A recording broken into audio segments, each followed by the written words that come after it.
হঠাৎ করে যে এভাবে মাঝপথে আমাদের নেমে যেতে হবে ভাবতেই পারিনি। আমরা ঘোরার উদ্দেশ্যে রওনা দিলাম, আর যেখানে আমাদের যাওয়ার কথা ছিল সেখানে না যেয়ে হঠাৎ করে আমরা মাঝপথে নেমে পড়লাম। কি করব বলো, এত সুন্দর প্লেস দেখে আর থাকতে পারলাম না। এজন্য আমরা সবাই হুড়মুড় করে ভ্যানে থেকে নেমে পড়লাম।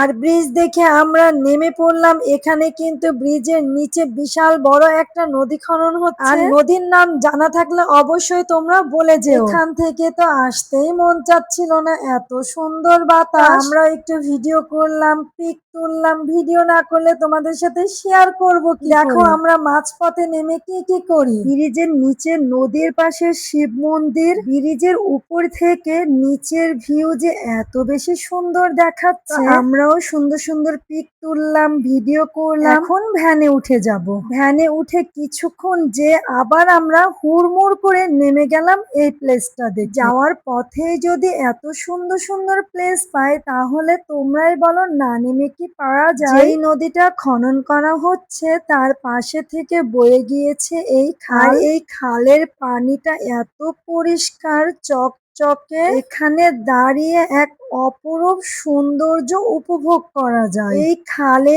জেলেরা জাল ফেলিয়ে মাছ ধরছে, একগোছা হাঁসেরা পানিতে কি তৃপ্তি সহকারে সাঁতার কাটছে, গোসল করছে। এমন অপরূপ দৃশ্য কি মিস করা যায় বলো।